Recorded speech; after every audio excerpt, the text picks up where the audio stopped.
Let's do something awesome. Are you ready? Everybody in the room, and I do mean everybody, even those people who think they're too cold to participate, put your hands straight out in front of you like this. Awesome. Everyone's doing it. I can't believe it. Flip your hands upside down. Crisscross your wrists. Link up your fingers. Now, this next part is very important. Make sure your thumb is facing straight down, because this is what I want everyone to do.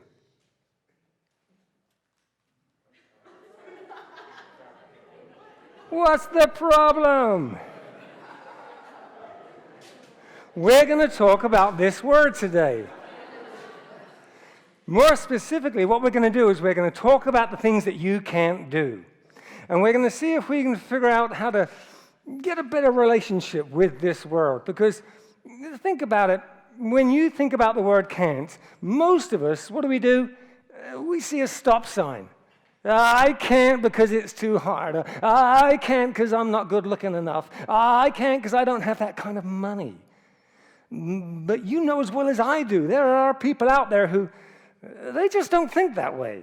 When they see I can't, they see a go sign. They get fired up. They get focused. They get fascinated by that thing that they can't do. To them, the word can't is motivation to take action.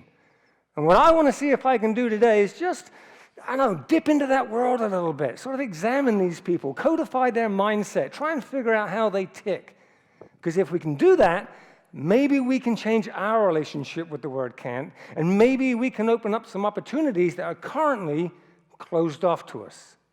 Now, I am fortunately an expert at teaching people how to do things they can't do. I am a gymnastics instructor. That's a picture of me at my day job, completely abusing the trust that parents place in me. Now, what do we know about gymnastics? We know that if you're going to be a good gymnast, well, then you've got to be that kind of person who is always on the lookout for the next thing. You got to be like one of those little prairie dogs in the desert, popping their head up, looking around for the next thing. You got to be fascinated by the stuff you can't do. Teach me how to do a back tuck. Now I want to learn a back layout. You teach me a layout, I want to twist it. You teach me how to twist it, I want to double twist it, triple twist it. We're constantly on the lookout for the next thing. We don't have the luxury of being complacent about what we can already do. We're looking for the next level all the time. Now, I had and this is no exaggeration, life-changing experience several years ago. It was a Saturday afternoon. I was working with a bunch of kids. And like most good coaches, if a kid comes up to you and says, I can't, what do? You get down, you look that kid in the face, and you say, there's no such word as can't, right? I used to, don't anymore. Because that Saturday afternoon, that kid came up to me, tugged on my shirt, and said, Mr. Gibson, I went home last night, and I looked it up in a dictionary. You're wrong, there is such a word as can't. I said, get out of here, you smart aleck, right? But he was right. So I realized I was going to have to change my relationship with the word can't. So from that point on, whenever a kid came up to me and said, I can't, I would say, complete the sentence, which meant I now wanted to hear, I can't yet. Because when we add that one small word to the end of the sentence, we completely change the sentence. Now, I can't means, I can't, it's too hard, I quit, I give up, I'm a big loser, I'm going to sit here, feel sorry for myself because I'm at the end of the road. But an I can't yet attitude, end of the road? Are you kidding me? I'm at the start of the road. And in front of me are all the exciting, wonderful things that I can't do yet. So I got to hustle, I got to get busy. I got to take some seminars, I got to read some books, I got to read some articles, I got to look at some YouTube videos. I got to talk to people that can already do this. Because there's this amazing thing out there that I can't do yet. So get out of my way. I got work to do. That's the motivation of an I can't yet attitude. Now, you can't be telling this to kids 2, 3, 4, 5 times a week without it affecting your mindset. It did mine, because about 18 months after saying this to kids, I quit my job. And my wife and I went off around the world for a year and a half. And during that trip around the world, we trekked in the Himalayan mountains of Nepal, rode a bicycle 5,000 miles across Europe, got to sit on the Princess Di seat in front of the Taj Mahal. I took my first scuba diving lesson on the Great Barrier Reef, learned how to surf learned how to drown in Bali. And then we came back to the States and we got one of those little Volkswagen vans and drove it across country. What a trip. And it all came about because of a change in attitude. I can't yet. Now, I've started to apply it to different things more recently. About a decade ago, I got interested in this ultra running thing that's going around, you see. And this was my first attempt. It's a 50-mile race down in Maryland. That took me about 10 hours. And that gave me the bug. Wow, what else can't I do yet? So I decided to see if I could run for 24 hours. So on a 1.5-mile loop, how far could I run? Turns out the answer is 87 miles. And that's a picture of me doing a cartwheel at the end of 87 miles. I was in total beast mode that day. Thank you. But now you get more curious. Well, I wonder if I could run 10 marathons in 10 days. So I got my wife to drop me in Pittsburgh, and I spent 10 days running across Pennsylvania and averaged about 27 miles a day until I got back to the Art Museum steps. Now, the Art Museum steps, we all know in Philadelphia what a magical place that is, rocky steps to the rest of the world. So one Friday afternoon, it was Black Friday, my wife was out shopping. On a whim, I went down to Philly and thought, I wonder if I could run a complete 26.2-mile marathon up and down the rocky steps. Turns out you can. It takes about 8 hours. You can't walk for 4 days afterwards, but it can be done. Now, last year, I got to check a major thing off my list, the rim to rim to rim. I've always wanted to do a rim to rim to rim at the Grand Canyon, so my son and I went out, we started on the south rim, ran into the big hole, back up the other side, U-turn, right back again, basically a double marathon through the Grand Canyon. Hard? You kidding me? I almost quit at the bottom, right? Nice place to live. I could settle here. That's not a problem. But I didn't. I got back up again. Not the hardest thing I've ever done. That has to go to this. 100 miles, Key Largo to Key West, the Florida Keys 100. Now, I'm going to talk a little bit more about that later, so we'll skip by this one, because I want to talk about, this is the one that gets everybody's interest. My son and I rode skateboards 600 miles from Washington, D.C. to Ottawa, Canada. That's capital to capital. Here's what that looks like. 18 days on the road. We wimped out a couple of nights and stayed in hotels when it was a bit rainy. But most nights we roughed it. We just disappeared into the woods at 8 o'clock at night, threw up our hammocks and our mosquito nets. And interesting fact, did you know that there's not one single mosquito all the way from Washington, D.C. to Ottawa, Canada? Huh. They're all married and they got 1 million kids, and we met every single one of them.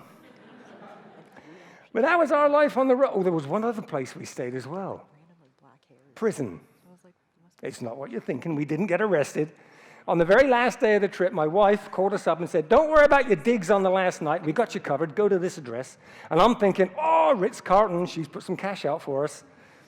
No, we go to the address, and it's the old city prison converted into a hostel. Kind of cool, but it's still a prison cell.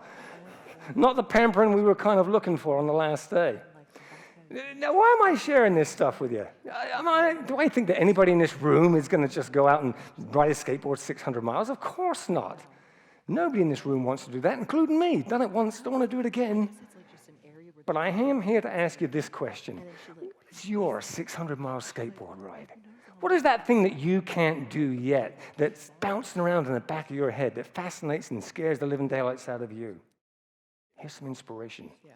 Howard Thurman once said, don't ask what the world needs. Ask what makes you come alive and go do it. Because what the world needs is people who have come alive. You want to see what that looks like?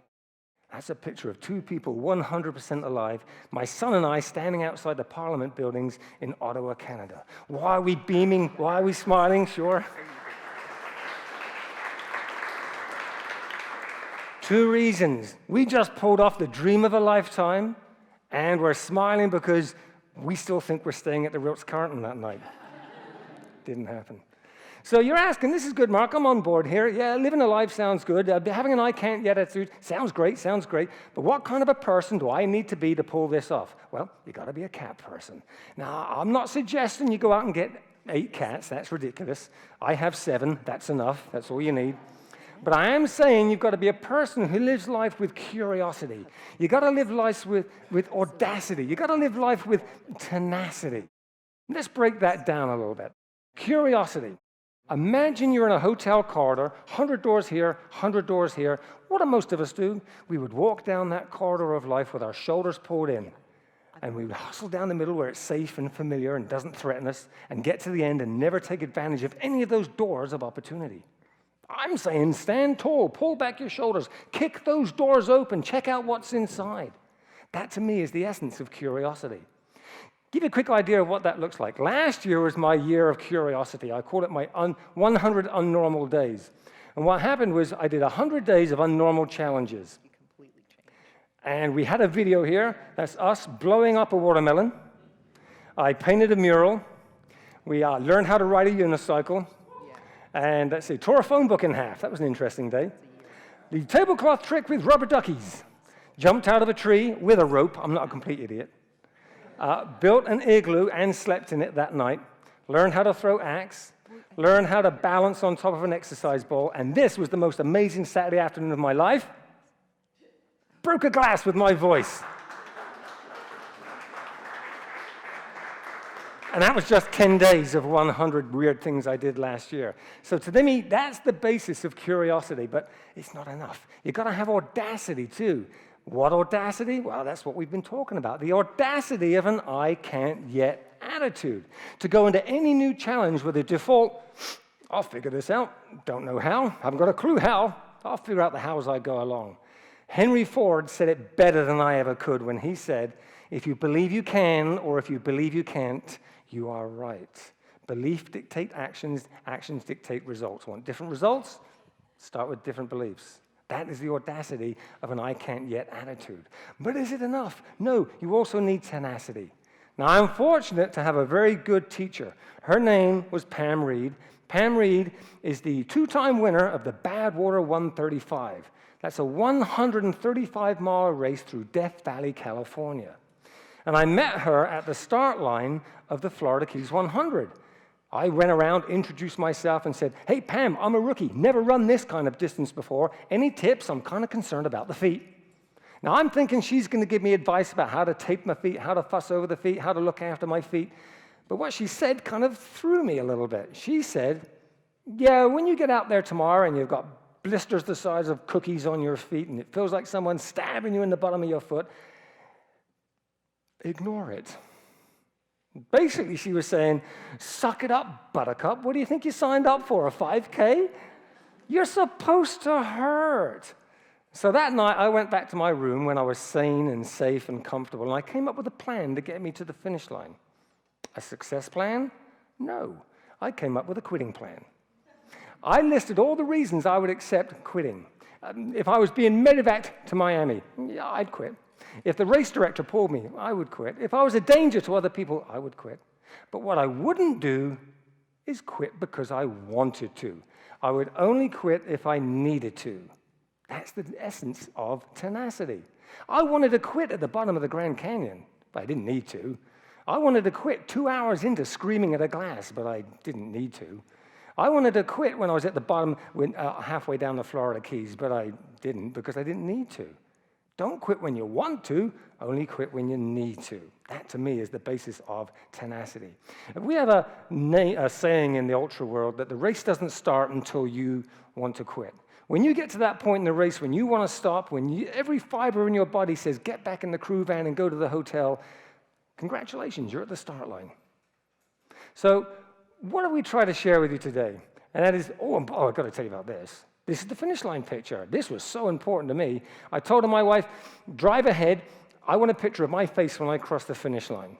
So that was very important to me. So she drove ahead. My wife, I beg your pardon, my kids and my sister got out of the car. They ran with me, and we all crossed the finish line together. And this was the picture my wife took of my face after 100 miles of running. Isn't this exciting? Does anybody have a sister like mine? It's all about Andrea. So what is the point of this whole thing? I'm trying to get across the point that you've got to be a cat person. If you really want to live fully alive with an I can't yet attitude, you've got to live a life of curiosity, of audacity, and tenacity. And if you can do this, maybe I've changed one habit in your life, a habit that can change your life. And that is, the next time you catch yourself saying I can't, a little voice is going to pop into the back of your head and say one word. Everybody right now, tell me what that word is. Yes. Exactly. And if we were to meet right now and I was your gymnastics coach and that was your routine, team, you just scored us about 2.6. It was the right answer, but where was the energy? Where was the I'm going to give you another chance. Ready? The next time you catch yourself saying, I can't, you're going to complete that sentence with one word, and that word is? Yes. Now, that was a 5.8. We're getting there, people, but we're not at a 10-0. Why would I accept anything less than a 10-0 from my team when I know you've got the potential for it? So this is your last chance, people. Everybody, breathe deeply, pull your shoulders back, and with all the energy you've got, I want to hear this answer as loud as it can be, louder than whatever that is rumbling above us. Everybody, last chance, 10-0 performance. The next time you catch yourself saying, I can't, you're going to complete that word with one sentence. Tell me what that word is. Yes. Thank you, Ted Temple. Beautiful. Good work. Thank you. There we go.